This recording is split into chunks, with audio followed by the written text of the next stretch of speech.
আলহামদুলিল্লাহ, দয়াময় মেহেরবান মাহবুদ আল্লাহ রাব্বুল আলামিনের শুকরগুজার হচ্ছি যে আল্লাহ রাব্বুল আলামিন আমাদেরকে সাইয়্যিদুল আইয়াম জুমার দিনে আল্লাহ রাব্বুল আলামিনের ঘরে আল্লাহ রাব্বুল আলামিনের জিকির করার জন্য আগে ভাগে আসার বসার তৌফিক, যোগ্যতা, সুস্থতা, মন মানসিকতা, পরিবেশ পরিস্থিতি দান করেছেন। সে আল্লাহ রাব্বুল আলামিনের কাছে আমরা লক্ষ কোটি শুকরিয়া জানাচ্ছি। আল্লাহ রাব্বুল আলামিনের শেখানো বাক্যে সকলে পড়ছি আলহামদুলিল্লাহ। দরুদ এবং সালাম বর্ষিত হোক মানবতার মহান মুক্তির দূত আকায়ে নামদার তাজদারে মদিনা আপনার আমার প্রিয় রাসূল জনাবে মুহাম্মদুর রাসূলুল্লাহ সাল্লাল্লাহু আলাইহি ওয়াসাল্লামের প্রতি। সম্মানিত হাজিরিন, আজকের এই জুমা পূর্ব সংক্ষিপ্ত অধিবেশনে আমরা সংক্ষিপ্ত সময়ে একটি বিষয়ের উপরে মূলত আলোকপাত করব, জানা বিষয় কিন্তু গুছিয়ে আজকে আরো একবার আমরা আয়ত্তের মধ্যে নেওয়ার চেষ্টা করব। সেটি হচ্ছে রাসূল সাল্লাল্লাহু আলাইহি ওয়াসাল্লামকে অনুসরণ করতে হবে। এটা আমরা জেনারেল মুসলিম হিসেবে এটা আমাদের ঈমানের অংশ। এইটা যদি আমরা না মানি আমাদের ঈমান আনা হবে না।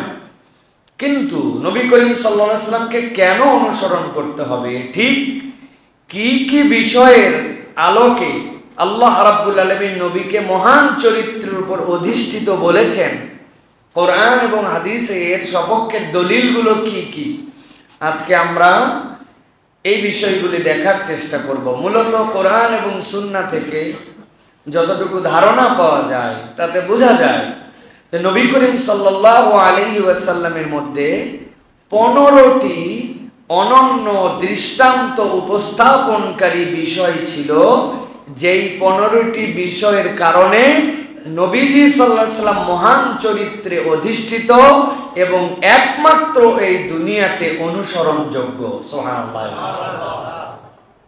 এইগুলি প্রত্যেকটা পয়েন্ট যদি ডিটেইলস আলোচনা করা হয় তাহলে প্রত্যেকটা পয়েন্ট থেকে ঘন্টার পর ঘন্টা আলোচনা করা যাবে, কিন্তু আমি সংক্ষিপ্ত সময়ে আপনাদের কাছে বিষয়গুলি জাস্ট সিনপসিসের মতো করে তুলে ধরার চেষ্টা করব, যাতে করে আমাদের ঈমানের যে বিশ্বাস, ওই বিশ্বাসের জায়গাটা শানিত হয়। আমরা যেন এরকম মনে না হয় যে শুধুমাত্র নবীজিকে অনুসরণ করতে হবে, মানতে হবে, ভাবলাম আর চিন্তা করলাম যে ঠিক আছে আল্লাহ বলছেন, এর মধ্যে আমি থেকে গেলাম। বিষয়টি এরকম নয়, বরং আল্লাহ রাব্বুল আলামিনের কথার যৌক্তিকতায় কোরআন সুন্নাতে নবীজির এই আদর্শের অনুপম দৃষ্টান্ত আল্লাহ সংরক্ষণ করেছেন কিয়ামত পর্যন্ত, যাতে বান্দা ইতমিনানের সাথে কিয়ামত পর্যন্ত অনুসরণযোগ্য কেউ যদি থাকে তাহলে মুহাম্মদ সাল্লাল্লাহু আলাইহি সাল্লামকেই অনুসরণ করতে হবে। সুবহানাল্লাহ। আল্লাহ রাব্বুল আলামিন সূরা কলম, কোরআনের 68 নম্বর সূরা, এই সূরার মধ্যে আল্লাহ রাব্বুল আলামিন নবীজির ব্যাপারে কথা বলা শুরু করছেন। আল্লাহ রাব্বুল আলামিন কিয়ামত পর্যন্ত মানুষের জন্য বলছেন, ও দুনিয়ার মানুষ শোনো, নুন, আমি আল্লাহ রাব্বুল আলামিন একটা অক্ষর দিয়ে শুরু করলাম, যেই অক্ষরের সঠিক অর্থ তোমরা কেউ জানো না। আল্লাহ রাব্বুল আলামিন তোমাদেরকে অক্ষম করে দিলেন, তোমাদেরকে থামায় দিলেন। আল্লাহ বলছেন এমন ভাবে থামালাম, এবার একটু দাঁড়াও, এবার তোমার জন্য পথ চলা শুরু করো, থামো, এবার তোমাকে পথটা দেখাই দিবে কোরআন। আল্লাহ রাব্বুল আলামিন বলছেন ওয়াল কলামি ওয়া মা ইয়াসতুরুন, আমি আল্লাহ রাব্বুল আলামিন কসম করলাম কলমের, আর ওই কলম যা কিছু লেখে তার কসম করলাম। নবীজি সাল্লাল্লাহু আলাইহি সাল্লাম এই কলমের ব্যাখ্যা দিয়েছেন হাদিসের মধ্যে। আল্লাহ নবী সাল্লাল্লাহু আলাইহি সাল্লাম বলেছেন সৃষ্টি জগৎ সৃষ্টির আগে আল্লাহ রাব্বুল আলামিন কলম সৃষ্টি করেছেন, এরপরে রব ওই কলমকে লিখতে বলেছেন, কলম লিখেছে আল্লাহর নির্দেশে, যা যা ঘটবে সব লেখা আছে সৃষ্টি জগতের সৃষ্টির আগে। আল্লাহ বলছেন আমি রব হিসাবে কসম করলাম ওই কলমের, এবং সে যা কিছু লেখে তার কসম করে আমি বললাম। মক্কার লোকেরা মুহাম্মদ সাল্লাল্লাহু আলাইহি ওয়াসাল্লামের ব্যাপারে উল্টাপাল্টা কথা বলে। 40 বছর পর্যন্ত যেই মানুষ তাদের কাছে সবচেয়ে বড় আমানতদার, যেই মানুষ তাদের কাছে সবচেয়ে সুসভ্য, সবচেয়ে লজ্জাশীল, যেই মানুষের মতো দেখতে, যেই মানুষের মতো আচরণের কোনো মানুষ মক্কাবাসী দেখে নাই, এমনকি মুহাম্মদ নামের কোনো ব্যক্তিও এর আগ পর্যন্ত তাদের জানার শোনার মধ্যে দুনিয়াতেই ছিল না। নামের দিকেও ব্যতিক্রম, আচরণেও ব্যতিক্রম, দেখতেও ব্যতিক্রম, বিশ্বাসযোগ্যতাতে ব্যতিক্রম। এমন এমন ফায়সালা মুহাম্মদ সাল্লাল্লাহু আলাইহি ওয়াসাল্লাম দিয়েছেন যেটা একজন কিশোর মানুষের কাছে কল্পনা করা যায় না। মক্কার গোত্রের অভাব নাই, খানায় কাবা নির্মাণ করল, যেই নির্মাণের সময় আল্লাহ নবী সাল্লাল্লাহু আলাইহি ওয়াসাল্লাম সহ তার বয়সী মানুষগুলা পাথরগুলা পরিভ্রমণ করে করে ওই খানা কাবায় পর্যন্ত পৌঁছায়। নিজের পরনের লুঙ্গি খুলে খুলে মাথার মধ্যে বিড়া বাঁধছে, ওই বিড়ার মধ্যে করে পাথর নিয়ে যায়। নবীজি বিড়া করেন না, তার নিজের ইজ্জত, তার নিজের লজ্জা এত তার, এইটা তিনি খুলেন না। তারা টান দিয়ে খুলে দেওয়ার কারণে যেই নবী সেন্সলেস হয়ে ছোটবেলায় অজ্ঞান হয়ে পড়ে গেছেন লজ্জার কারণে, ওই ব্যক্তির কাছেই তারা কিভাবে আবার ফায়সালা নিল কে ওই হজরে আসওয়াদটা তার জায়গায় প্রতিস্থাপন করবে। কোনো সিদ্ধান্ত নাই যে স্থাপন করবে তার বিশাল সুনাম হবে। আমরা লাগাইছি এইটা, আমাদের দ্বারা এটা হয়েছে। আল্লাহর নবীর কাছে পরামর্শ, নবীজি সাল্লাল্লাহু আলাইহি ওয়াসাল্লাম ছোট্ট একটু মানুষ, কিন্তু কি বুদ্ধিদীপ্ত একজন কিশোর। বললেন তোমাদের মধ্যে থেকে একটা চাদর নিয়ে আসো, চাদরটাকে বিছায় দাও, চাদরের চারপাশ দিয়ে সবাই ধরো। সবগুলা ধরার পরে আল্লাহর নবী নিজে হাতে তুলে চাদরের মধ্যে পাথর, এবার সবাই চাদর উত্তোলন করো। জিজ্ঞাসা করে নিছেন আবার, বলো তো এই পাথর কোন গোত্র বহন করছে? সবাই মিলে বলে উঠছে আমরা। সবাই মিলেই তো বহন করছি। আল্লাহর নবী খানায় কাবার ওই কর্নার পর্যন্ত নিয়ে আসার পরে পাথরটা নিজে হাতে লাগাই দিয়েছেন। সকলেই চিন্তা করেছে, সকলেই নিজেরা সম্মানিত বোধ করেছে, কেউ বাদ যায় নাই, সবাই মিলে নিয়ে আসি। এইটা এখনকার বাস্তবতায় চিন্তাটা সহজ মনে হলেও আরবের ওই পণ্ডিতদের কাছে এইটা অবাস্তব চিন্তা ওই সময় দাঁড়িয়েছিল। আল্লাহর নবী এরকম সমাধানকারী নবীজি সাল্লাল্লাহু আলাইহি ওয়াসাল্লাম 40 বছরে যখন নবুয়ত আনলেন, ওই নবী উল্টা পাল্টা তাদের কাছে, ওই নবীর দাম আর তাদের কাছে নাই। উল্টা পাল্টা কথা বলে, যেহেতু বাপ দাদার প্রচলিত ধর্মের বিপক্ষে তিনি কথা বলেছেন। আমার আল্লাহ বলছেন, আমি আল্লাহ কসম করলাম, কলম এবং সে যা কিছু লিখেছে ওই আমার সৃষ্টির শুরুতে আমি কসম করলাম তাদের। এরপরে আমি আল্লাহ আপনাকে জানাচ্ছি, নবী আপনি মন খারাপ করবেন না। মা আনতা বিনিআমাতি রাব্বিকা বিমাজনুন। ওরা যত যাই বলুক না কেন, আমি আল্লাহ জানি আপনি কখনো বিকারগ্রস্ত নন। সুবহানাল্লাহ। আল্লাহ রাব্বুল আলামিন এই কথা বলার দ্বারা নবীজি সাল্লাল্লাহু আলাইহি ওয়াসাল্লামকে সান্ত্বনা দিলেন। কিন্তু ভাবখানা রব্বুল আলামিনের এমন, আমার নবীকে আমি যত দূর পর্যন্ত সান্ত্বনা দিয়েছি, এই সান্ত্বনা একটা বাক্য দ্বারা হয় না। আল্লাহ নবী আরো ইনক্লুড করলেন, আরো যুক্ত করলেন, তার সাথে আল্লাহ নবীর শানে আল্লাহ যুক্ত করলেন, ওয়া ইন্না লাকা লাআজরান গায়রা মামনুন। ওই মানুষরা 40-এর আগ পর্যন্ত আপনাকে ভালো জানতো, আর 40-এর পরে তারা বিচ্ছিন্ন করে আপনাকে এখন উল্টা পাল্টা কথা বলে। কিন্তু আমি আল্লাহ আপনাকে জানাচ্ছি, ওয়া ইন্না লাকা লাআজরান গায়রা মামনুন।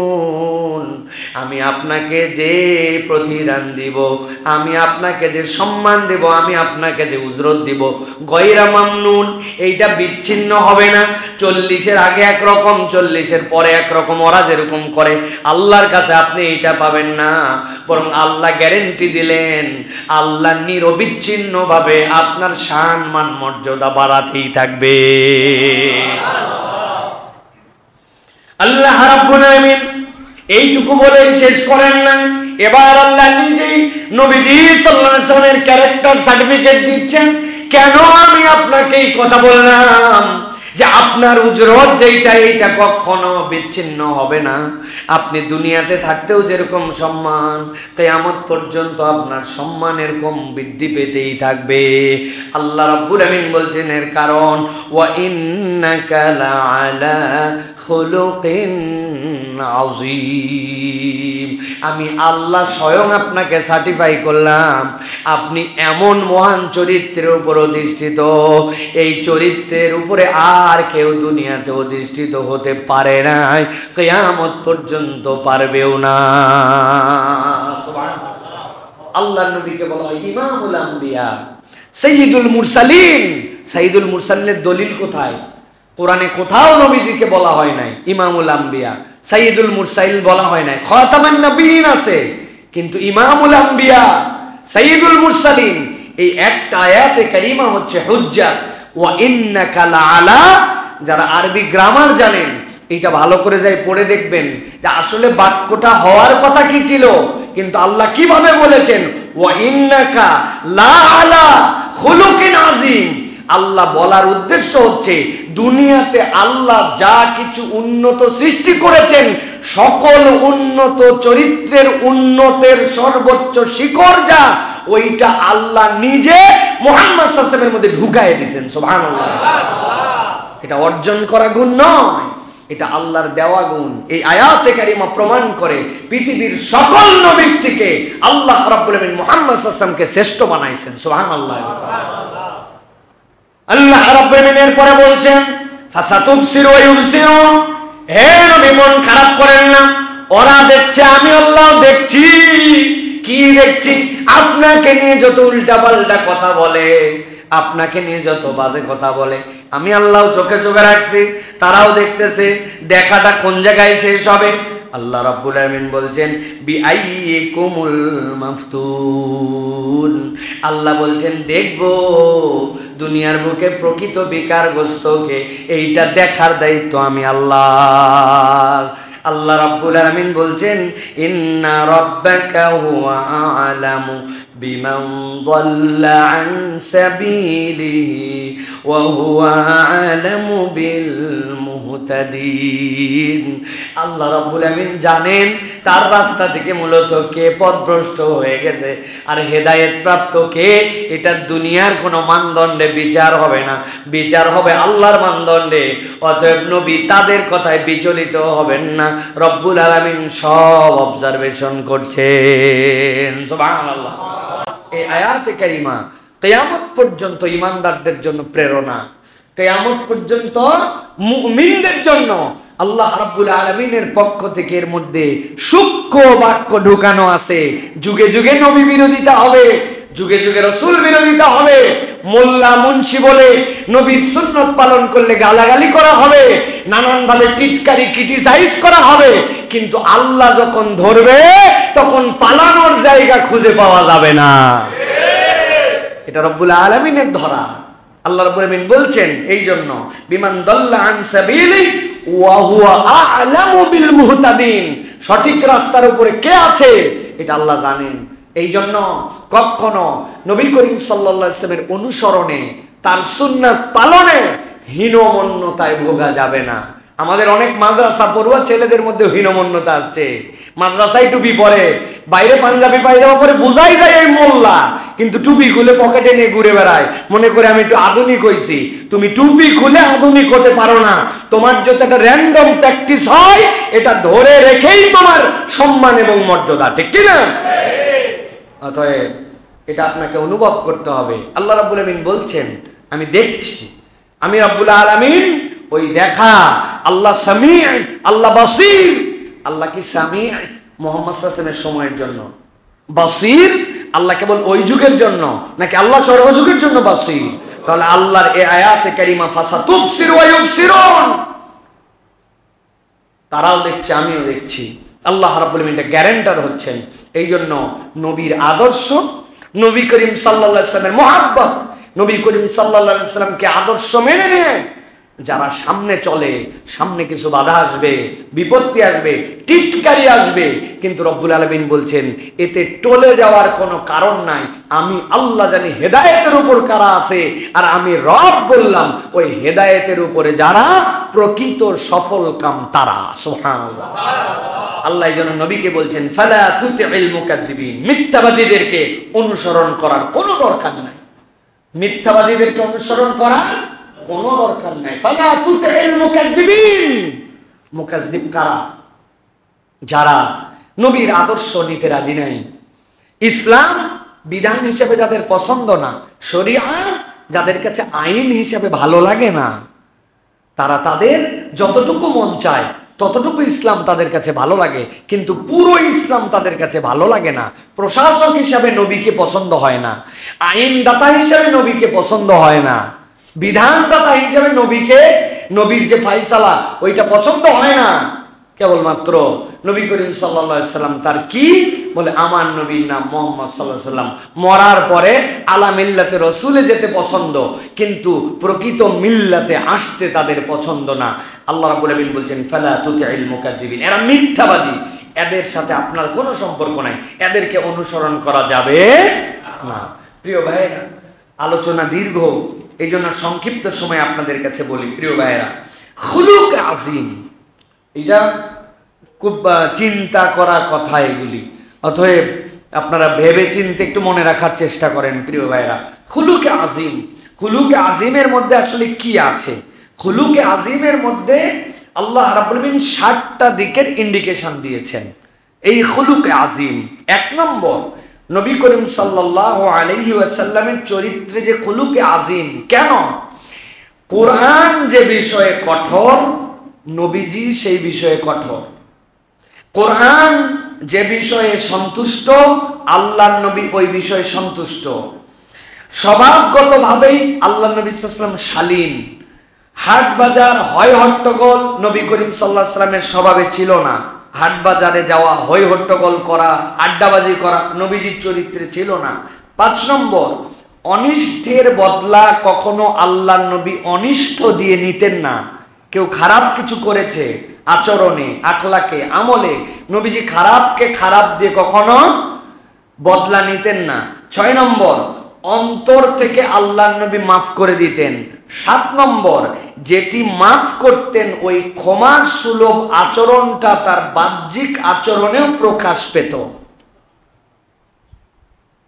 বলছি মাফ করে দিছি, কিন্তু আচার আচরণে তার সাথে আমার ওইটা আসে না। এটা নবী করিম সাল্লাল্লাহু আলাইহি ওয়াসাল্লামের অনন্যতা। এগুলো প্রত্যেকটার ভিতরে ডেপথ কথা আছে ভাই, অনেক বড় কথা আছে, এর মধ্যে ব্যাখ্যা করার বিষয় আছে। খুলুকে আজিম মূলত এই 7টা বিষয়ের সমন্বয় নবীজির ভিতরে এমন সুসামঞ্জস্যশীল ভাবে প্রতিষ্ঠিত হয়েছিল যে আল্লাহ নবী সাল্লাল্লাহু আলাইহি ওয়াসাল্লামকে আল্লাহ রাব্বুল আলামিন এই জন্য বলেছেন খুলুকে আজিম। সুবহানাল্লাহ। আমরা যদি বাকি নবীদের জীবন পর্যালোচনা করি, তারপরেও আমরা দেখব বাকি নবীদের জীবনেও মিলবে না। আল্লাহ বলছেন ওয়াজান্নুন ইযহাবা মুগাদিবা, হযরত ইউনূস আলাইহিস সালাম রাগ করে চলে গেলেন। এটার ব্যাখ্যা কি? আল্লাহ ইউনূস আলাইহিস সালামকে যেতে বলেন নাই, কিন্তু উম্মতের আচার আচরণ দেখে তিনি চলে গেলেন। তার মানে কিতাব তাকে বলছে যে আল্লাহ রাব্বুল আলামিন তাকে বের হতে বলেন নাই, কিন্তু উনি চলে গেছেন। কিন্তু নবীজির জীবনে একটাও ঘটনা নাই। আল্লাহর কিতাব যে বিষয়ের উপরে কঠোর, নবী কঠোর। আল্লাহর কিতাব যে বিষয়ের উপরে সন্তুষ্ট, নবী ওই বিধানের উপরে সন্তুষ্ট। সুবহানাল্লাহ। আদার পয়গম্বরদের জীবন দিয়েও দেখা যাবে এই পূর্ণাঙ্গতা আল্লাহ নবী করিম সাল্লাল্লাহু আলাইহি ওয়াসাল্লামের মধ্যে দিয়েছিলেন। এখন আমরা মূলত যেই কথা সংক্ষিপ্ত সময়ে বলবো সেটি হচ্ছে নবী করিম সাল্লাল্লাহু আলাইহি ওয়াসাল্লাম আমাদের কাছে অনুসরণীয়, অনুসরণযোগ্য।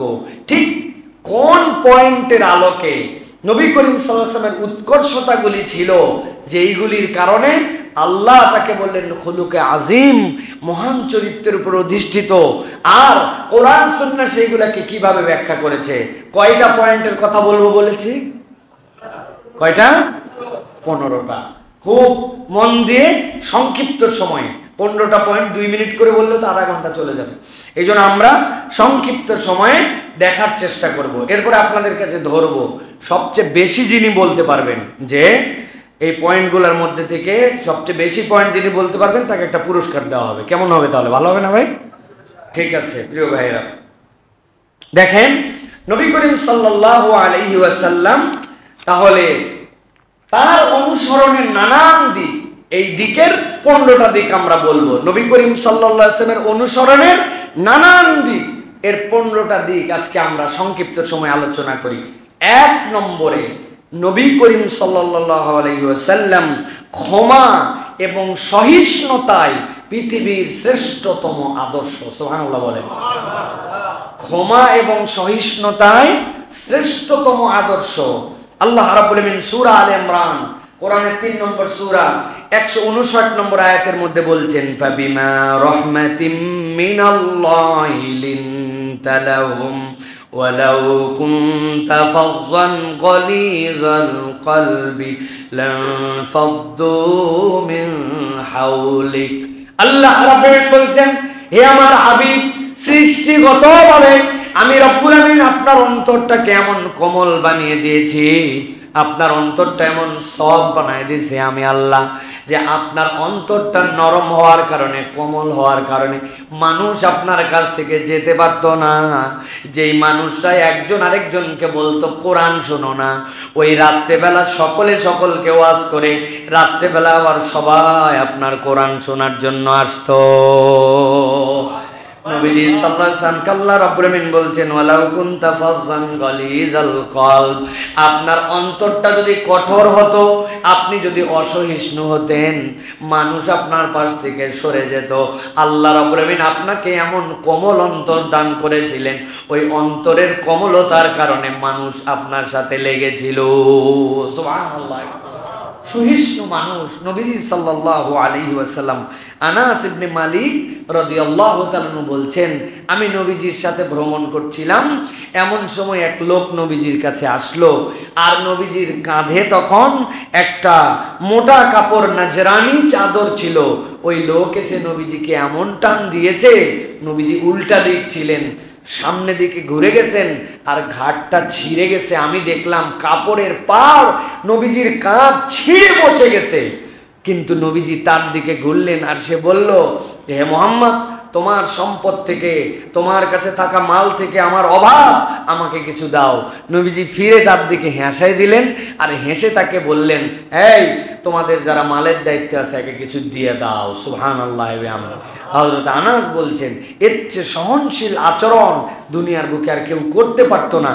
অন্যের এই আচরণ দেখে আমরা সহ্য করতে পারি নাই, আর নবী সহ্য করে তার দিকে হেসে দিয়েছেন। প্রিয় ভাইয়েরা, এটা হচ্ছে নবী করিম সাল্লাল্লাহু আলাইহি ওয়াসাল্লামের সহনশীলতা। আপনি যদি সহনশীলতায় কাউকে আদর্শ মানতে চান, আপনি যদি একজন সহনশীল মানুষ হতে চান, মুহাম্মদ সাল্লাল্লাহু আলাইহি ওয়াসাল্লামের জীবনী পড়া, অধ্যয়ন করা, অনুসরণ ছাড়া আপনি প্রকৃত সহনশীলতা এবং প্রকৃত আপনি ক্ষমা কোনো জায়গায় কখনো করতে পারবেন না। এটা রাসূলুল্লাহ সাল্লাল্লাহু আলাইহি ওয়াসাল্লামের আদর্শের 1 নম্বর। 2 নম্বর, হায়া এবং লজ্জায় তিনি আদর্শ। নবীজির থেকে বড় লজ্জাশীল পৃথিবীতে আর কেউ ছিল না। সাহাবায়ে কেরাম বলছেন, নবীজির লজ্জা কুমারী একজন নারী, কেবল সে তার যৌবন প্রাপ্ত হচ্ছে, এই সময় মেয়েরা গুটায় যায়, লজ্জাশীল হয়। কুমারী নারীর থেকেও নবীজির লজ্জাশীলতা বেশি ছিল। সাহাবায়ে কেরাম বলছেন, নবীজি যদি কোনো কিছু অপছন্দ করতেন, তার মুখের দিকে তাকালেই আমরা বুঝে ফেলতাম যে নবীজি এই বিষয় অপছন্দ করছেন। তার চেহারাটা লজ্জাশীলতায় ভরে যেত। সুবহানাল্লাহ। বলেন তো, আমাদের সমাজে সবচেয়ে বড় অভাব এখন কিসের? হায়া। সুন্দর কথা বলছেন। কিসের অভাব? লজ্জা আমাদের উঠে গেছে। আগে মানুষ বলতো না ভাই, চক্ষু লজ্জা। চক্ষু লজ্জা মানে কি ভাই? ভিতরে লজ্জা না পালেও লোকের কারণেও একটা লজ্জা পেতে হতো। এখন আমরা এমন অসভ্য হয়েছি, রাস্তাঘাটে যেরকম কুকুর তার সঙ্গীর সাথে আচরণ করে, মানুষ এখন রাস্তাঘাটে তার সঙ্গীর সাথে এরকম আচরণ করতেছে। ঠিক কি না? এই যে বেহায়া, এই লজ্জাহীনতা, এটা হচ্ছে আমাদের জন্য বিরাট বড় অধঃপতনের কারণ। সুতরাং নবী করিম সাল্লাল্লাহু আলাইহি ওয়াসাল্লাম দুনিয়ার শ্রেষ্ঠ লজ্জাশীল মানুষ ছিলেন। 3 নম্বরে, দয়া এবং স্নেহ। নবী করিম সাল্লাল্লাহু আলাইহি ওয়াসাল্লামের থেকে বড় দয়াশীল, স্নেহশীল এই পৃথিবীতে আর কেউ আসে নাই, আসবেও না। এর সাক্ষ্য কে দিচ্ছে? আল্লাহ রাব্বুল সূরা আম্বিয়ার মধ্যে বলেছেন, ওয়ামা আরসালনাকা ইল্লা রাহমাতাল লিল আলামিন, আমি আপনাকে হে নবী কুল কায়নাতের জন্য রহমত স্বরূপ প্রেরণ করেছি। সুবহানাল্লাহ। নবী করিম সাল্লাল্লাহু আলাইহি ওয়াসাল্লাম কুল কায়নাতের জন্য রহমত স্বরূপ। একটা উট বাঁধা ছিল, নবী করিম সাল্লাল্লাহু আলাইহি ওয়াসাল্লাম পাশ দিয়ে যাওয়ার সময় থমকে দাঁড়িয়েছেন। তারপরে মালিককে ডাক দিছে, নাই মালিক, কে উটের মালিককে? বলে তোমার উট আমার কাছে বিচার দিয়েছে, আল্লাহ উটের ভাষা আমাকে বোঝার যোগ্যতা দিয়েছেন। উট বলেছে তুমি যা পরিশ্রম করাও সে অনুযায়ী তাকে খেতে দাও না, কথা ঠিক? সাহাবী মাথা নিচু করে ফেলছে, আল্লাহু আকবার। তাহলে একটা উট পর্যন্ত নবী করিম সাল্লাল্লাহু আলাইহি ওয়াসাল্লামকে রহমত মনে করে তার কাছে অভিযোগ দায়ের করেছে, আল্লাহু আকবার। নবীজি কেবল মানুষের জন্য রহমত নয়, নবী করিম সাল্লাল্লাহু আলাইহি ওয়াসাল্লাম প্রাণীকুলের জন্য রহমত। নবীজি নিষেধ করেছেন তুমি তোমার পাখির ছানাগুলিকে মা থেকে বিচ্ছিন্ন করো না। মানুষ যেরকম তার মা থেকে ছানাকে বিচ্ছিন্ন করলে সন্তানকে ব্যথা পায়, পাখিও ব্যথা পায়, যাও ছানাগুলোকে তার মায়ের কাছে দিয়ে আসো। একটা ছোট্ট পাখি যিনি বিশ্ব নবী, তিনি ওই পাখিটার খবরও রেখেছেন, সুবহানাল্লাহ। নবী করিম সাল্লাল্লাহু আলাইহি ওয়াসাল্লাম বলেছেন একটা ডাল অযথায় ছিঁড়ো না, অযথায় ভেঙো না, কেননা ওটা একটা জীব, ওটার একটা জীবন আছে।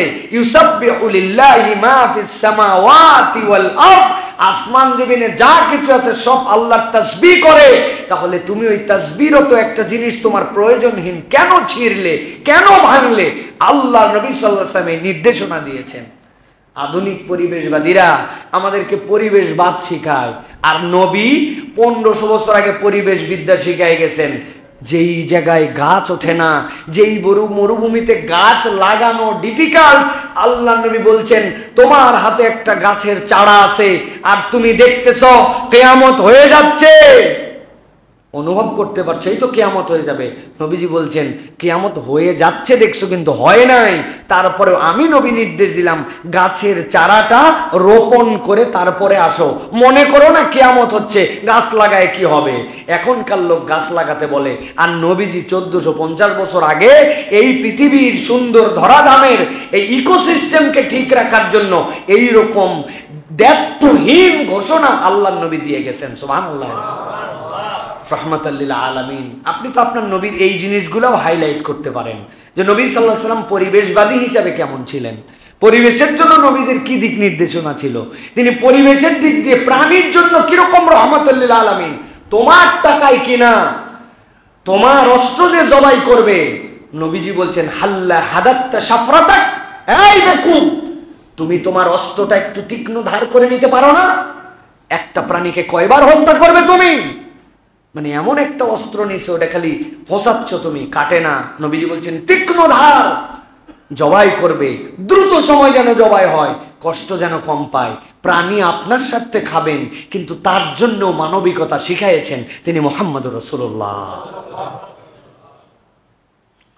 আল্লাহ রাব্বুল আলামিন বলছেন লাকাদ জাআকুম রাসূলুম মিন আনফুসিকুম আজিজুন আলাইহি মা আনিতুম হারিসুন আলাইকুম বিল মুমিনিনা রাউফুর রহিম।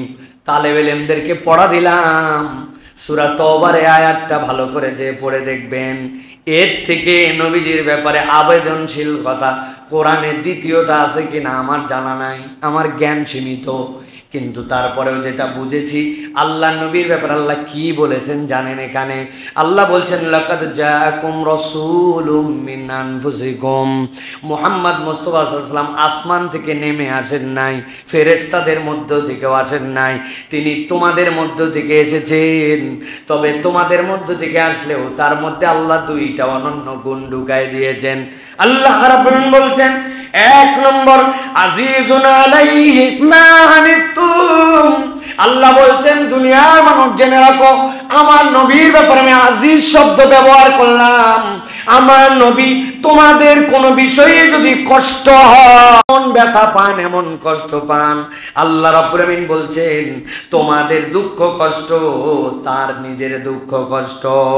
আর হারিসুন আলাইকুম, আল্লাহ আলাইকুম হারিস বলেন নাই, হারিসুন আলাইকুম এইটার বাক্য বিন্যাস যদি আরবিতে পড়েন আল্লাহ বুঝাতে চান হারিসুন আলাইকুম বিল মুমিনিন, আল্লাহ গ্যারেন্টার হলেন তুমি তোমার নিজের ব্যাপারে যতটুকু চিন্তা করো, তোমার নিজের ব্যাপারে যা ভাবো, তুমি তোমার নিজের ব্যাপারে যেই ধরনের ব্যথা অনুভব করো, আমি গ্যারেন্টার হলাম তোমার ব্যাপারে মুহাম্মদ সাল্লাল্লাহু আলাইহি ওয়াসাল্লাম তার থেকে বেশি চিন্তাশীল। আমি আমাকে নিয়ে যতটুকু না ভাবি, আমি আমার জন্য যা চিন্তা করি, আল্লাহ গ্যারান্টার হচ্ছেন হারিসুন আলাইকুম বিল মুমিনিন রাউফুর রহিম। আমি নবীর ব্যাপারে গ্যারান্টার হলাম। দুনিয়ার মানুষ জেনে রাখো, তুমি নিজের জন্য যে মঙ্গল চাও, আমার নবী তোমার থেকেও তোমার জন্য আপন। তিনি তোমার নিজের জন্য তোমার যে মঙ্গল কামনা, তার থেকে বেশি মঙ্গল কামনা করেন। সুবহানাল্লাহ। বুঝছেন এটার মানে? আমি আমার ব্যাপারে দুশ্চিন্তা করি না, আমার যেন দিনটা ভালো হয়, আমার যেন আমলটা সুন্দর হয়, আমি যেন জাহান্নাম থেকে বাঁচি, আমি যেন আল্লাহর প্রিয় হই, আমি যেন আমার পরিবার নিয়ে সুখী হতে পারি, আমার যেন বাজার হাট নিয়ে কষ্ট না হয়, সমাজে যেন আমার সম্মান বৃদ্ধি পায়, আমি যেন আল্লাহর ক্ষমাশীল বান্দাদের মধ্যে অন্তর্ভুক্ত হই। আল্লাহ বলছেন তুমি তোমার যা মঙ্গল চিন্তা করো, আমি গ্যারান্টার হলাম তোমাদের মধ্যে থেকে আসা মুহাম্মদ সাল্লাল্লাহু আলাইহি ওয়াসাল্লাম তোমাদের ব্যাপারে তার থেকে বেশি ভাবেন। সুবহানাল্লাহ। কোন নবী, কোন নবী? আল্লাহ বলছেন উনি তো রহমত, রহমাতুল লিল আলামিনের ব্যাখ্যা এটা। কেমন করে তিনি সকলের জন্য রহমত? আমি আমার যা মঙ্গল চিন্তা করি, আমার থেকে বেশি আমার জন্য চিন্তা করে মুহাম্মদ সাল্লাল্লাহু আলাইহি ওয়াসাল্লাম। আল্লাহর নবীর সাহাবী বলছেন সারা রাত নবীজিকে দেখলাম, সারা রাত নবীজিকে দেখলাম, একটা আয়াতে কারিমার উপরে সারা রাত তেলাওয়াত করলেন, সারা রাত নামাজ পড়লেন। নবীজি সাল্লাল্লাহু আলাইহি ওয়াসাল্লামের সাহাবী বলছেন সকালবেলা আমি নবীকে বললাম, হে নবী আপনি তো পুরা রাত দেখলাম এক আয়াত পাঠ করতে পারলেন না। ইন তুআযিবহুম ফাইন্নাহুম ইবাদাক ওয়া ইন তাগফির লাহুম ফাইন্নাকা আনতাল আজিজুল হাকীম। এই রব, আপনি যদি তাদেরকে শাস্তি দেন, ওরা আপনার বান্দা, আর আপনি যদি তাদেরকে মাফ করে দেন, আপনাকে ধরার মতো কেউ নাই। সাহাবী বলছেন সারা রাত আল্লাহর নবীকে আয়াতে কারিমা পড়তে শুনলাম, সকালবেলা নবীজিকে যেই না বলেছি, নবীজি বললেন আমি আমার উম্মত নিয়ে চিন্তা করলাম, সারা রাত আল্লাহর কাছে আরজি দিয়েছি, এমন সিজদা এমন রুকু এক আয়াতে কারিমা দিয়ে পুরা নামাজ তার শেষ হয়ে গেছে। সকালবেলা আমার রব আমাকে জানিয়েছেন আমি আল্লাহর কাছে বলেছিলাম ইন্নী সাআলতু শাফাআতা লি উম্মতি, আমি আমার উম্মতের জন্য শাফাত চাইছি। আল্লাহ আমাকে গ্যারান্টি দিয়েছেন ওয়াহিয়া নাইলাতুল লিমান লা ইউশরিক বিল্লাহ। হে নবী যান, আপনাকে পারমিশন দেওয়া হলো, আপনার কোন উম্মত যদি আল্লাহর সাথে কেবল শিরিক না করে, যার ব্যাপারে যা সুপারিশ করবেন আমি আল্লাহ শুনে নিব। ওই নবী রহমাতুল লিল আলামিন, তার থেকে বড় দয়াশীল দয়াদ্র আর কেউ নাই। দয়ার স্নেহে যিনি শেষ ভরপুর, তাহলে তার উম্মত তার কতটুকু অংশ নিজেদের জন্য ধারণ করার জন্য চেষ্টা করতে হবে। এইটা গেল 3 নম্বর প্রিয় ভাইয়েরা। 4 নম্বর বন্ধুত্ব এবং প্রতিশ্রুতি রক্ষায় নবী করিম সাল্লাল্লাহু আলাইহি ওয়াসাল্লাম আদর্শতম। একটু ভিন্ন ডাইমেনশনে কথাটা বলি। বন্ধুত্বের তো অনেক নজির আছে, আবু বকর রাদিয়াল্লাহু তাআলার সাথে ঘটনা আছে, নানান কিছু আছে, কিন্তু নবীজির একটা ইন্টারেস্টিং বিষয় আছে। আয়েশা রাদিয়াল্লাহু তাআলা বলছেন নবীজি যত যার কথাই আলোচনা করতেন, কিন্তু হযরতে খাদিজা রাদিয়াল্লাহু তাআলা আনহার ব্যাপারে এমন আলোচনা করতেন, আমি অন্য কোন সহধর্মিনীদের ব্যাপারে এত ঈর্ষা করি নাই, খাদিজা রাদিয়াল্লাহু তাআলা আনহার ব্যাপারে যত ঈর্ষা করেছি। হযরত আয়েশা বলছেন নবীজি ছাগলের বাচ্চা জবাই করতেন, ছাগল জবাই করার পর 3 ভাগ করতেন করে, আয়েশা রাদিয়াল্লাহু তাআলা তো খাদিজা তো মদিনায় মক্কাতেই ইন্তেকাল করে গেছেন, কিন্তু তার যে বান্ধবীরা সফর করে মদিনায় আসছিলেন মুহাজির, আল্লাহর নবী ছাগলের 3 ভাগের 1 ভাগ ওই খাদিজা রাদিয়াল্লাহু তাআলা আনহার বান্ধবীদের কাছে হাদিয়া পাঠাতেন। বন্ধুত্ব রক্ষা করা। আয়েশা সিদ্দিকা রাদিয়াল্লাহু তাআলা রাগে একদিন বলছেন আপনি মহিলা মানে একজন পাইছেন, খালি খাদিজা আর খাদিজা। নবীজি হেসে দিয়ে বলছেন ইন্নাহা কানাত ওয়া কানাত ওয়া কানা লি মিনহা ওয়ালাদ। বলছে আমি মনে করলাম এইটা বলার জ্বালা নবীজি দমে যাবেন, উল্টা দেখে তিনি বলছেন ইন্নাহা কানাত, খাদিজা তো এরকম ছিল, আহা খাদিজা এরকম ছিল, আরো দেখি বলেন নবীজি। শেষে বলছেন আয়েশা জেনে রাখো আমার সব সন্তানগুলি খাদিজা থেকে। সুবহানাল্লাহ। এই যে স্ত্রী চলে গেছেন, তার বন্ধুত্ব যাদের সাথে ছিল সেই পর্যন্ত তিনি এটা মেনটেন করেছেন। সুবহানাল্লাহ বলবেন না? আর আপনার আমার টাকা নিয়ে আমাদের স্ত্রীরা তাদের তো বেশিরভাগ কামাই করে না, সংসার করে, যে একটু টাকা দেন, একটু বাপের বাড়ি পাঠায়, ওটাই পাঠায়, এমন আমরা ঘাটতেরার মতো মাঝে মাঝে আচরণ করি। এটা ভালো আচরণ না। স্ত্রীরা অনেক সময় ঘাটতেরা আচরণ করেন, এটাও অন্যায়। স্বামীর কথা শোনাকে তারা কোনো দায়িত্ববোধের মধ্যেই নেন না। স্বামীর অবাধ্যতা, স্বামীর কথা না শোনা, এটা হচ্ছে এখনকার একটা স্মার্ট নারীর পরিচায়ক, ঠিক না ভাই? আমার বর যাই বলুক, আমি ড্যাম কেয়ার ভাবি, সত্যি আপনার মতো সাহসী মহিলা হয় না।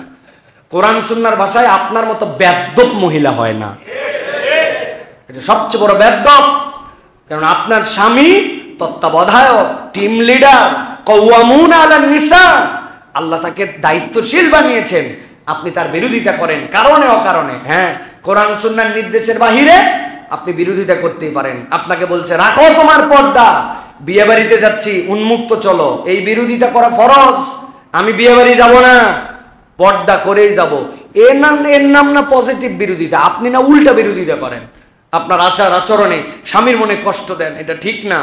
স্বামী স্ত্রী দুইজনের মধ্যে যে সম্পর্ক, এই যে নবী করিম সাল্লাল্লাহু আলাইহি ওয়াসাল্লাম থেকে স্ত্রীর বান্ধবীর মূল্যায়ন করে, কেমন স্বামী! সুবহানাল্লাহ। হ্যাঁ, এই সৌহার্দ্য আমাদের মধ্যে দরকার। স্বামী স্ত্রীর মধ্যে অবাধ্যতা নয়, বাড়াবাড়ি নয়, স্বামীর কথা শোনা। আপনি মনে করছেন আনস্মার্টনেস, আপনি জানেনই না যে আপনার মধ্যে আল্লাহ রাব্বুল আলামিন খায়ের এবং বরকত রেখেছেন এই কথা শোনার মধ্যে। আল্লাহ রাব্বুল আলামিন এর মধ্যে মাওয়াদ্দাহ রেখেছেন, এর মধ্যে আল্লাহ রাব্বুল আলামিন পারস্পরিক বোঝাবুঝির জায়গা রেখেছেন। নবী করিম সাল্লাল্লাহু আলাইহি ওয়াসাল্লাম গারে হেরা থেকে আসলেন, আসার পরে জ্বর এসে গেল। জ্বর আসার পরে খাদিজা রাদিয়াল্লাহু তাআলা আনহা খাবার পৌঁছায় দিয়ে আসতেন। এটা একটা আলাদা বিষয়। 55 বছরের একজন প্রৌঢ়া মহিলা 8 কিলোমিটার রাস্তা ভেদ করে যে নবীজিকে খাবার পৌঁছায় দিয়ে আসতেন, যেখানে উঠতে আমাদের মতো এরকম ফ্রেশ ব্লাড, এইরকম পাওয়ালা মানুষের 1 ঘন্টা লাগে, উঠা যায় না, হাফসায় যায়, সেখানে তিনি খাবার পৌঁছাতেন। আয়েশা রাদিয়াল্লাহু তাআলা, খালিদা রাদিয়াল্লাহু তাআলার কাছে নবীজি যখন আসলেন, যখন ভয় পেলেন, কাঁপতেছেন, খাদিজা রাদিয়াল্লাহু তাআলা কি বলেছিলেন আর আমরা হলে কি বলতাম? তোমাকে আগেই বলছি, আন্দাজে অন্ধকারে যায় বসে থাকা লাগবে। কি দুঃখে, কে এমন সমাজ সংস্কারক হয়ে গেছে, একবারে ওই জায়গায় যায় বসে থাকা লাগবে। হবেই তো এরকম, তোমাকে যে বাঘ খায়নি তাই তো বেশি। কি আমাদের স্ত্রীদের কথার যে ধরন, বাজার থেকে আসার সময় ম্যাচ মিস করলে, হ্যাঁ, চায়ের পাতি মিস করলে, সরিষার তেল মিস করলে যে ঝাড়ি, তো এই লোক 15 বছরেই কাজ করতেছেন, অথচ কি বলতেছেন?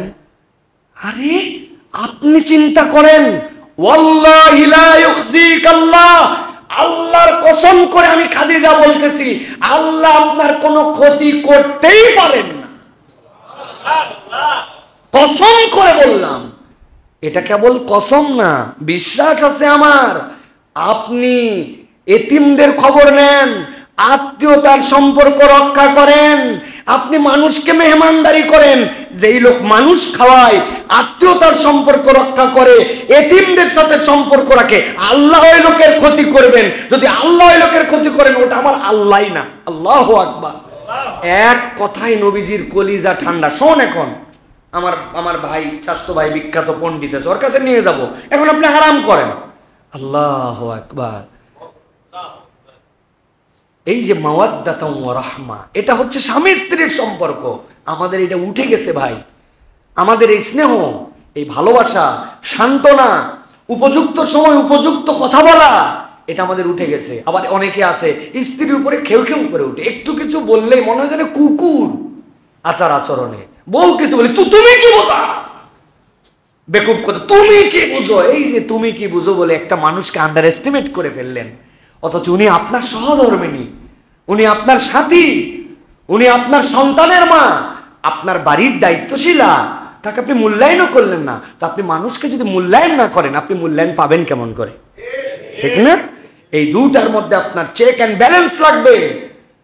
বলেন তো, বর্তমান পৃথিবীতে পশ্চিমাদের সবচেয়ে বড় ষড়যন্ত্রের নাম কি বলেন?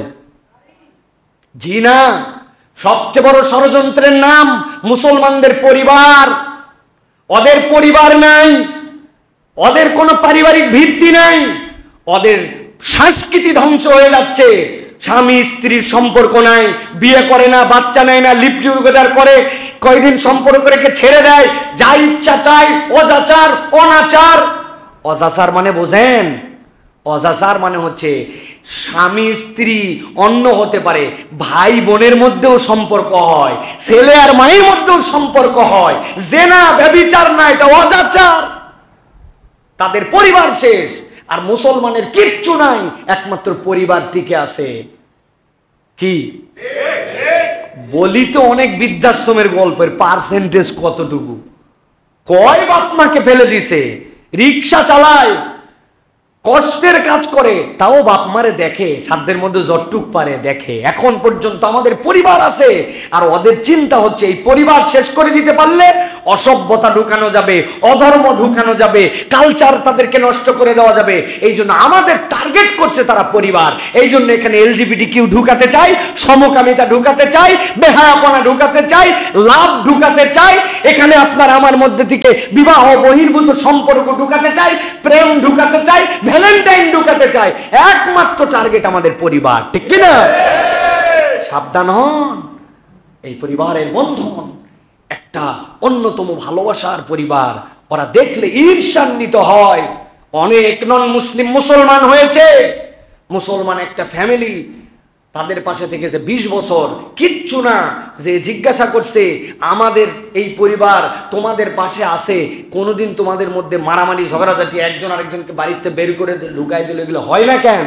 আর আমাদের প্রত্যেক শনিবারের থেকে মারামারি শুরু হয়। এই মদ খেয়ে এসে একদল মারামারি করে, ফাটাফাটি করে, একে বাদ দেয় তাকে বাদ দেয়। আমাদের বলছে এটাই হচ্ছে বিউটি অফ ইসলাম, যে সব কিছুর পরেও আমরা সম্পর্ক কখনো কাট আপ করে দেই না, সব থাকবে, মান অভিমান কষ্ট, কিন্তু পরিবারের শেষ পর্যন্ত আবার আশ্রয় নিয়ে থাকবে। ওটার বেজ ইসলাম, ওটার বেজ ধর্ম, আর তোমাদের ওইটাই নাই। এইগুলা দেখে, এই শান্তির সুবাস দেখে তারা ইসলাম গ্রহণ করে। আপনি মনে করেন জাপান অনেক উন্নত কান্ট্রি, জাপানে তো আমি গেছি, এ মাথা থেকে ও মাথা পর্যন্ত জাপান ঘুরে দেখছি। এত তাদের দীর্ঘ হায়াত, দীর্ঘ বয়স, তাদের মৃত্যু সবচেয়ে বড়, সারা পৃথিবীর মধ্যে সবচেয়ে বড় তাদের এখন কি বলে গড় আয়ু। কিন্তু আপনি গড় আয়ুর হিস্ট্রি জানেন, কিন্তু গড় আত্মহত্যার হিস্ট্রি জানেন? তাদের সবচেয়ে বেশি মরে কারা? সরকারের কাছে আবেদন করে আমাকে মাইরে ফেলো। কারণ কি? পরিবার নাই, এত কামাই রুজি সব করে, নাতি নাই, পুত্র নাই, সন্তান নাই, স্বামী নাই, নিজের মতো নিজে অ্যালোন। আর আমাদের যত বুড়া, যত দাদা, যত নানা, তত তার সাথে লিঙ্ক আপ। নাতির ঠেলায় নানার সুখ হয় না, বলে বাবা আমার অসুখ, বাবা এত জ্বালাস না, তোর একটু ফাঁকে যা। আর ওরা লোক টেনে খুঁজে পায় না। কি এই বন্ধন, এই পরিবার, এটা স্নেহ, মায়া, ভালোবাসা দিয়ে, এইটার বন্ধুত্ব এবং প্রতিশ্রুতি রক্ষায় মুহাম্মদ সাল্লাল্লাহু আলাইহি ওয়াসাল্লাম ইউনিক আদর্শ। সুবহানাল্লাহ। এরপরে 5 নম্বরে বিনয় এবং নম্রতায় তিনি আদর্শ আমাদের জন্য। প্রিয় ভাইয়েরা, আল্লাহ রাব্বুল আলামিন বলেছেন ওয়াকফিদ জানাহাকা লিমান ইত্তাবাআকা মিনাল মুমিনিন। কোরআনের 26 নম্বর সূরা, সূরা শুআরা 215 নম্বর আয়াত আল্লাহ বলছেন, হে নবী, মুমিনদের জন্য পাখি যেরকম তার ছানাগুলাকে রক্ষার জন্য বৃষ্টি থেকে, রোদ থেকে, ঝড় থেকে, চিল থেকে বাঁচানোর জন্য মুরগি যেরকম তার বাচ্চাগুলাকে কোলের মধ্যে নিয়ে থাকে, আল্লাহ রাব্বুল আলামিন বলছেন ওয়াকফিদ জানাহাকা লিমান ইত্তাবাআকা মিনাল মুমিনিন। আপনার দায়িত্ব হচ্ছে মুমিনদের মধ্যে থেকে যারা আপনার অনুসরণ করে, আপনি তাদের জন্য আপনার ডানাগুলাকে নরম করে দেন। সুবহানাল্লাহ। নবী করিম সাল্লাল্লাহু আলাইহি ওয়াসাল্লামের জন্য বিনয় এবং নম্রতায় আদর্শ ছিলেন, তার থেকে বিনয়ী কেউ নাই। আমি 10টা পয়েন্ট বের করছি যে নবী করিম সাল্লাল্লাহু আলাইহি ওয়াসাল্লামের বিনয় বুঝবো কেমন করে, যে নবীজি বিনয়ী ছিলেন মুখে মুখে। আমাদের বিনয়ের তো 2টা ধরন, উপরে উপরে বিনয়, ভিতরে কোনো বিনয় নাই। ইমাম ইবনুল কাইয়িম এই জন্য বলছেন, এখান থেকে তোমরা বাঁচো। দুনিয়ার সবচেয়ে ভয়ঙ্কর বিনয় যেখানে অন্তর হালে না, বাহিরে হালে।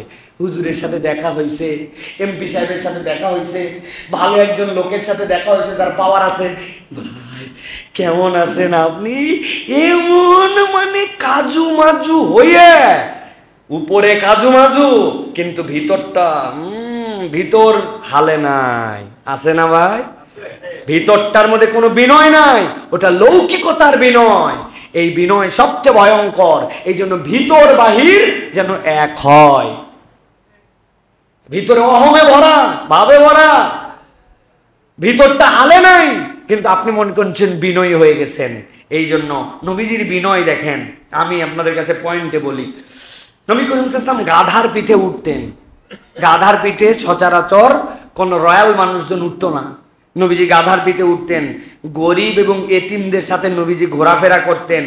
এরপরে মানুষের জানাজা, সেটা যে ব্যক্তিরই হোক, নেতা মরছে যান, জেনারেল পিপুল আপনি যান না, নবীজি জেনারেলি জানাজায় যেতেন, অসুস্থদের খোঁজ খবর নিতেন, এতিমদের প্রয়োজন অনুযায়ী সাহায্য করতেন।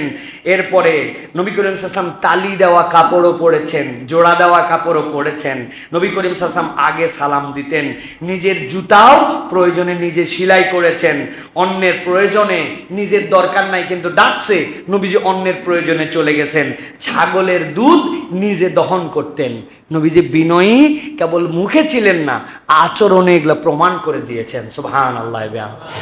প্রিয় ভাইয়েরা, 6 নম্বরে নবী করিম সাল্লাল্লাহু আলাইহি ওয়াসাল্লাম বীরত্বেও আদর্শ ছিলেন। সংক্ষেপে বলি, দীর্ঘ কথা এগুলি। বদরের দিনে নবী করিম সাল্লাল্লাহু আলাইহি ওয়াসাল্লামের ব্যাপারে বলা হচ্ছে, আল্লাহর নবী আগের রাত্রে যেরকম দোয়া করেছিলেন, ঠিক পরের দিন নবীজি সকলের সামনে এবং মুশরিকদের সবচেয়ে কাছাকাছি থেকে নবী করিম সাল্লাল্লাহু আলাইহি ওয়াসাল্লাম যুদ্ধ করেছেন।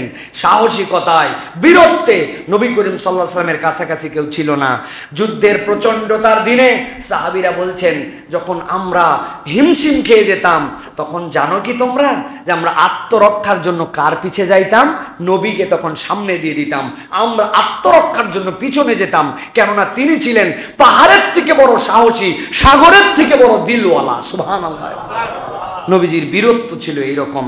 মদিনার পাশে একবার প্রচন্ড আওয়াজ হলো, সবাই আওয়াজের উৎসর দিকে দৌড়াচ্ছে।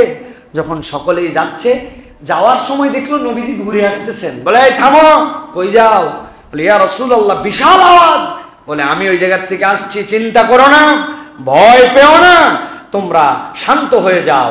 আর যেই ঘোড়া দেখছো, এই ঘোড়া বাতাসের থেকে বেশি, পানির স্রোতের থেকে বেশি দ্রুত আমাকে নিয়ে গেছে। সাহাবায়ে কেরাম তাকায় দেখলেন, এর থেকে জীর্ণ শীর্ণ ঘোড়া, আর তার পিঠের মধ্যে জিনটা পর্যন্ত নাই, যার উপরে নবীজি এইটাকে বলতেছেন এইটা নাকি পানির স্রোতের থেকে বেশি জোরে গেছে। সাহাবায়ে কেরাম বললেন, নবীজির সাহস এমন ছিল যে সকলের আগে, যে মানুষের দিলে সকলের আগে সান্ত্বনা পৌঁছিয়েছেন। আর ঘোড়ার বিষয়টাও সত্য ছিল। ঘোড়া দেখতে যেমন হোক, উঠছেন যিনি, তার মুজেজায় ওই ঘোড়া বাতাসের থেকে বেশি দৌড়াইছে। সুবহানাল্লাহ। নবী করিম সাল্লাল্লাহু আলাইহি ওয়াসাল্লাম সাহসী ছিলেন। এই জন্য রাসূলুল্লাহ সাল্লাল্লাহু আলাইহি ওয়াসাল্লামের এই বীরত্ব এবং সাহস, এটা অতুলনীয় ছিল। 7 নম্বর, দান এবং মহানুভবতা। নবীজির থেকে বড় দানবীর কেউ ছিল না। রমজান মাসে তার দানের ব্যাপারে বলা হয়েছে যে ঝড়, প্রচন্ড ঝড় যেরকম ধুলা উড়ায় নিয়ে যায়, নবী করিম সাল্লাল্লাহু আলাইহি ওয়াসাল্লাম এই ধুলিকাময় ঝড়ের থেকে, মরু ঝড়ের থেকে বেশি দান করতেন। যা আসতো তাই দান করতেন, দানশীলতায়। একজন এসে এক বাটি নবীজির জন্য কেবল দুধ নিয়ে আসছে, আর নবীজি ওই বাটির মধ্যে যত স্বর্ণালঙ্কার ছিল সব ভরে দিয়ে দিয়েছেন। ও ঘাবড়ায় গেছে যে এটা কেমনে কি হলো। নবীজি বললেন, এটা তোমার জন্য, তুমি নিয়ে যাও। সুবহানাল্লাহ।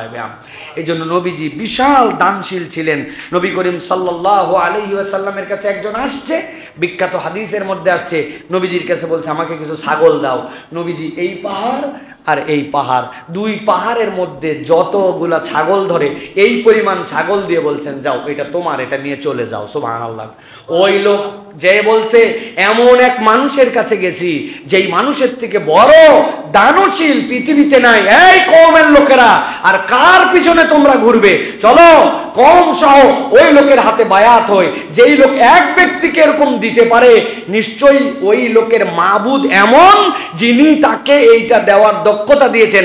অন্য কোনো মাবুদ মানি না, মাবুদ হিসাবে আল্লাহকে স্বীকার করলাম। সুবহানাল্লাহ। নবীজির দানশীলতা ছিল এইরকম। প্রিয় ভাই, 8 নম্বর, আল্লাহ ভীতি।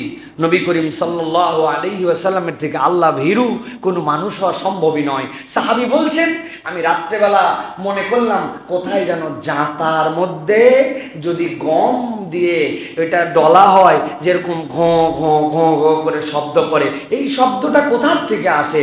খানিকক্ষণ পরে দেখলাম নবীজি নামাজের মধ্যে এমনভাবে ডুকরাই ডুকরাই কাঁদতেছেন, মনে হচ্ছে যেন জাঁতা ভাঙার শব্দ হচ্ছে।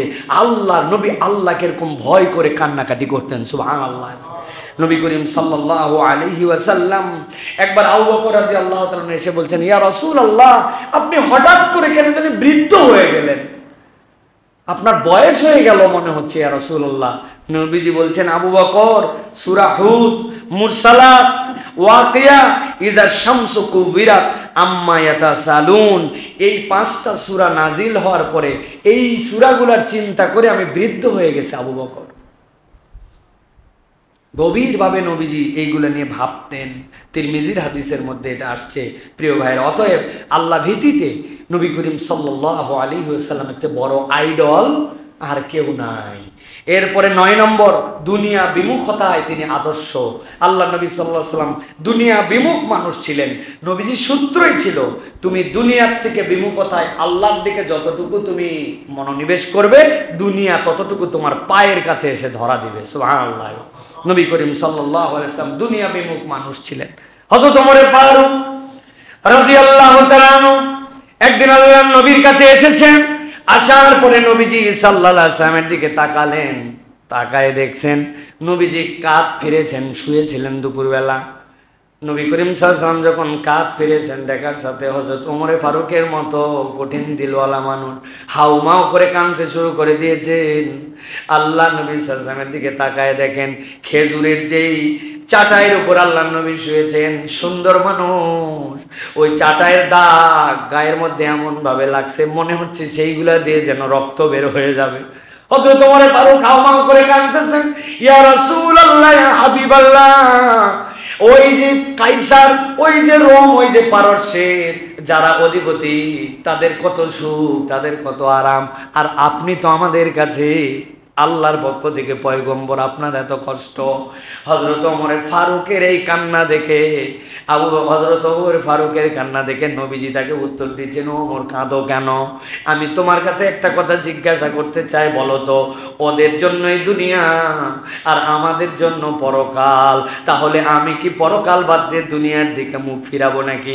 ওমর কান্নার কোনো কারণ নাই। দুনিয়ার এই সাময়িক কষ্টের পরে আল্লাহ পরকাল আমাদের জন্য লিখে রেখেছে। নবীজি সাল্লাল্লাহু আলাইহি ওয়াসাল্লাম এই দুনিয়া বিমুখ ছিলেন। সাধারণ এক চাটাইয়ের উপরে পৃথিবীর সর্বশ্রেষ্ঠ সন্তানটা, পৃথিবীর আল্লাহর সর্বশ্রেষ্ঠ সৃষ্টিটা শুয়ে আছেন। ওমরের মতো পাষাণ দিল ব্যথা পেয়ে গেছে, কিন্তু নবীজি এইটাকে কিছুই মনে করেন নাই। তুমি কি এতে সন্তুষ্ট নও যে দুনিয়া তাদের আর পরকালটা আমাদের? নবীজি এইরকম করে জীবন যাপন করেছেন। সুতরাং এই যে দুনিয়ার লোভ লালসা আমাদেরকে গ্রাস করে ফেলেছে, চাই আর চাই, পাই আর পাই। একটা মানুষের কতটুকু লাগে ভাই, হ্যাঁ? আমি শুধু অবাক হয়ে যাই। দুর্নীতির ফিরিস্তি যেগুলো দেখতেছি অবাক হয়ে যায়। কতটুক লাগে একটা মানুষের ভাই, হ্যাঁ? 1000 কোটি 100 কোটির নিচে কোনো হিসাবই নাই, হ্যাঁ? এত দুর্নীতি, এত ধরনের অন্যায় কারা করলো, কেন করলো, কি লাভ তাদের এটা দিয়ে? অথচ এই যে আমাদের নবীকে আদর্শ না মেনে আমরা মনে করছি আমাদের মধ্যেও এটা আছে। এখন আছে না ভাই? আরো চাই, আরো চাই, চাই আর চাই, চাওয়ার চাহিদার কোনো শেষ নাই। এটা যেন না হয়, এর জন্য নবী করিম সাল্লাল্লাহু আলাইহি ওয়াসাল্লামকে লাগবে। হাদিসের মধ্যে আসছে, বিদায় হজের দিনে নবীজির গায়ের মধ্যে যে পশমি চাদরটা ছিল, সাহাবায়ে কেরাম বলছেন 4 দিরহাম এটার দাম হতে পারে, বাংলা টাকায় 400 টাকা। পৃথিবীর শ্রেষ্ঠ মহামানব, এটাই তার বেশভূষা, এটাই তার পোশাক, এটাই তার চলাফেরা। প্রিয় ভাইয়েরা, এই জন্য দুনিয়া বিমুখতায় তিনি আদর্শ। 10 নম্বর, আল্লাহর ওয়াদার উপর অটল এবং অবিচল থাকা। আল্লাহর অটল ওয়াদার উপরে অবিচল থাকাতে নবী করিম সাল্লাল্লাহু আলাইহি ওয়াসাল্লাম শ্রেষ্ঠ ছিলেন। অনেক নজির আছে। একটা ঘটনা আছে, হুনাইনের যুদ্ধের পরে একদল লোক এসে টিটকারি করে বলতেছিল যে, আবু আম্মারা, হুনাইনে পালাইছে কে? হুনাইন যুদ্ধে প্রথম দিকে মুসলমানদের পতন হয়েছিল না? আবু আম্মারা বলতেছেন, আমরা পালাই নাই, আমরা সরি নাই, যারা প্রথম দিকে ওই রকম মানুষ ছিল তারাই সরছে, আমরা আমাদের জায়গায় ঠিক ছিলাম। নবীজি এই কথা শুনে সাথে সাথে তাকে বললেন, আনান নাবিয়্যু লা কাযিব, আনা ইবনে আব্দুল মুত্তালিব, আমি নবী, আমি মিথ্যাবাদী নই, আমি আব্দুল মুত্তালিবের সন্তান। ইমানদাররা যেখানে দাঁড়ায় কখন ইমানদাররা পিঠ দেখায় না, বুক দেখায়। সুবহানাল্লাহ। নবী করিম সাল্লাল্লাহু আলাইহি ওয়াসাল্লাম অটল অবিচল ছিলেন, আল্লাহর নির্দেশ বাস, সেটাই হচ্ছে শেষ কথা। সুতরাং অটল এবং অবিচল এই আদর্শ নবী করিম সাল্লাল্লাহু আলাইহি ওয়াসাল্লাম শ্রেষ্ঠ আদর্শ। সবর এবং ক্ষমায় তার কোনো তুলনা নাই। 11 নম্বর। 12 নম্বরে তওবা এবং ইস্তেগফার। নবী করিম সাল্লাল্লাহু আলাইহি ওয়াসাল্লাম নিজেই বলেছেন, আমি প্রত্যেক দিন 70-এর অধিক তওবা করি। অতএব এই তওবা ইস্তেগফারেও নবী করিম সাল্লাল্লাহু আলাইহি ওয়াসাল্লাম আদর্শ। 13 নম্বরে ইবাদতে আদর্শ। নবী করিম সাল্লাল্লাহু আলাইহি ওয়াসাল্লাম যার আমল নামায় কোনো গুনাহই নাই, মাসুম, আল্লাহ রাব্বুল আলামিন তাকে ক্ষমা করে দিয়েছেন, অথচ সেই মানুষটি রাতের পর রাত সালাত আদায় করতেন। সাহাবায়ে কেরাম বলছে, ইয়া রাসূলুল্লাহ, এত বলছেন, আমি কি আল্লাহর কৃতজ্ঞ বান্দা হব না? আল্লাহ রাব্বুল আলামিন যে আমাকে নিয়ামত দিলেন, আমি কি কৃতজ্ঞ বান্দা হব না? নবী করিম সাল্লাল্লাহু আলাইহি ওয়াসাল্লাম থেকে আসছে, নবীজি সাল্লাল্লাহু আলাইহি ওয়াসাল্লাম একটা আয়াতে কারিমা তেলাওয়াত করেছেন, ইন্না ফি খালকিস সামাওয়াতি ওয়াল আরদি ওয়া ইখতিলাফিল লাইলি ওয়ান নাহারি লাআয়াতিন লিউলিল আলবাব। সূরা আল ইমরানের 190 নম্বর আয়াত।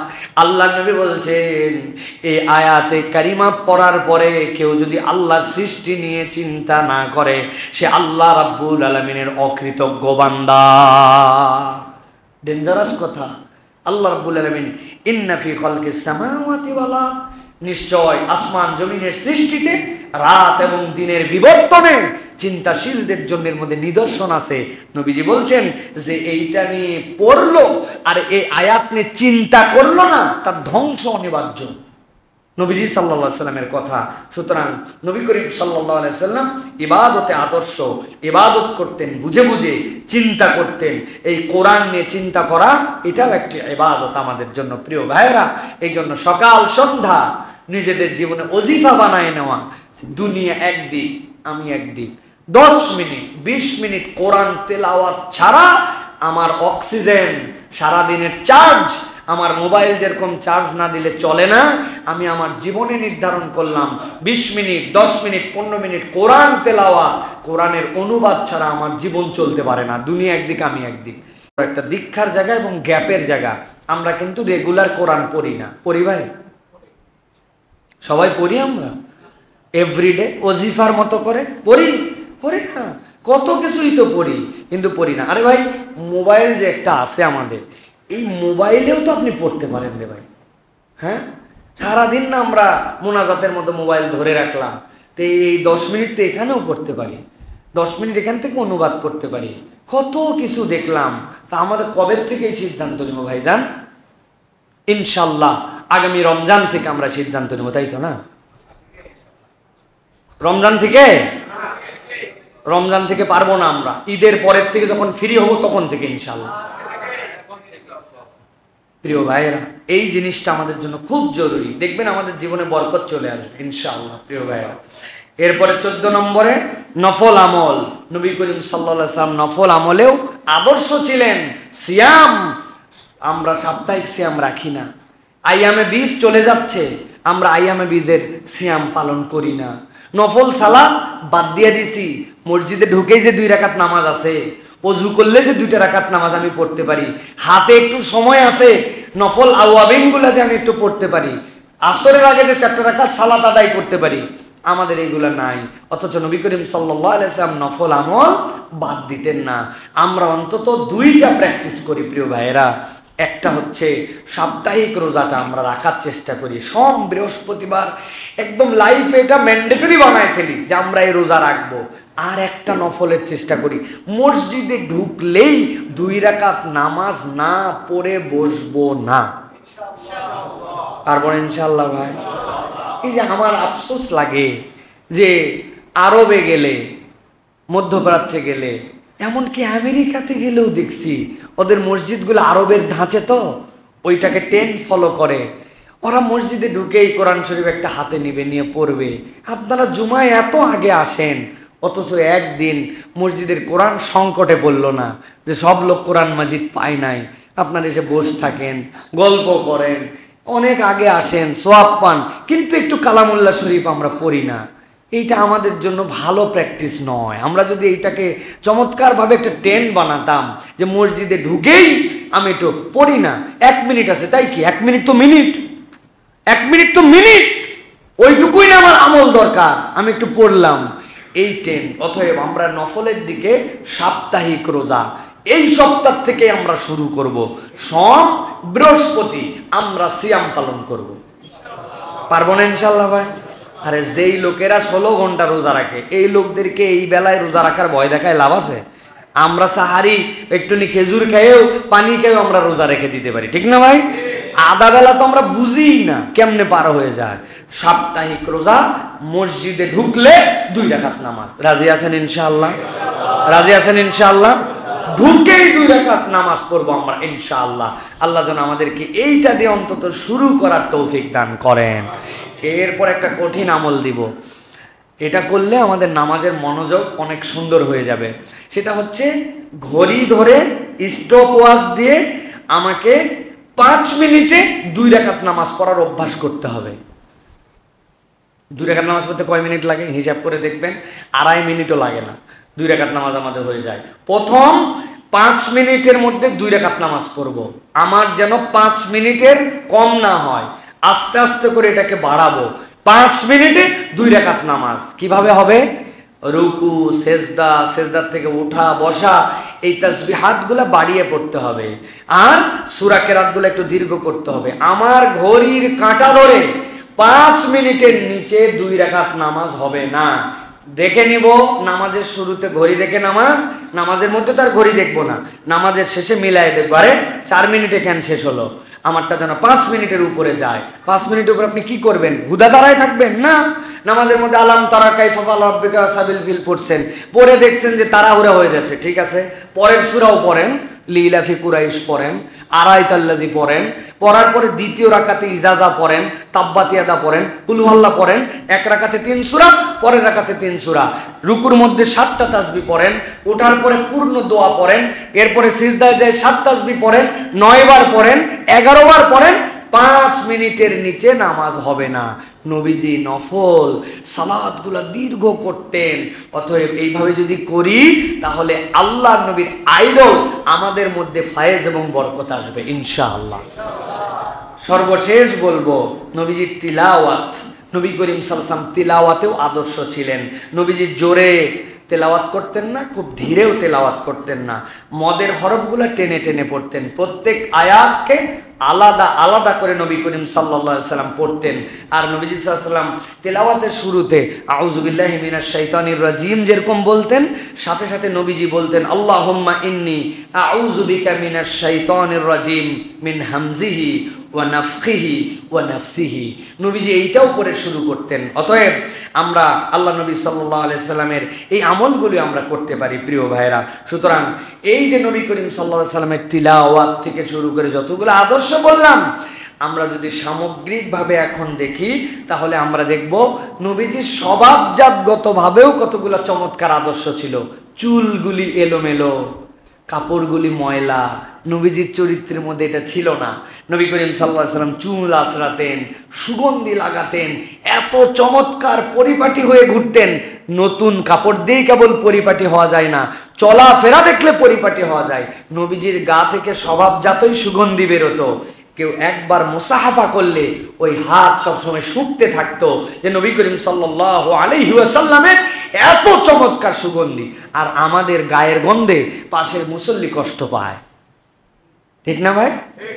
জুতা পরে আসছি, মুজাটার খবর নাই, আপনার মুজার গন্ধে মসজিদ মৌ মৌ হয়ে গেছে, আপনি অথচ খবরই রাখেন না। আসেন এরকম ভাই? কেন?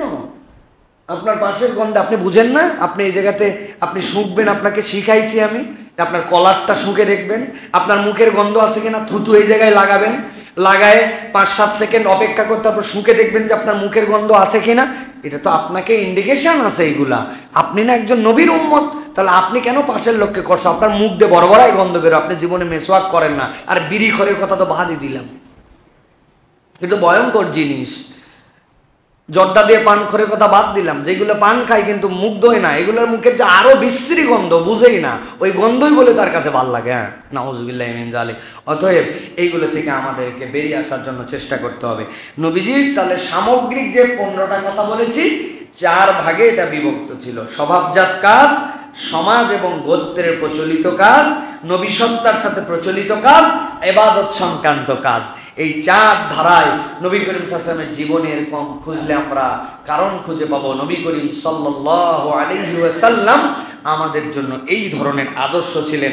আমরা আল্লাহর কাছে দোয়া করি, আল্লাহ এই গুণাগুণগুলি আমাদেরকে নবীকে আদর্শ মেনে ধারণ করার মতো তৌফিক দান করো। নবীজির এই কথাগুলা শুনলাম, এটাকে আল্লাহ রাব্বুল আলামিন সিরাত চর্চার মধ্যে আমল হিসাবে আল্লাহ যেন আমাদের জীবনে লিখে দেন, আল্লাহ যেন কবুল করেন। প্রিয় ভাই।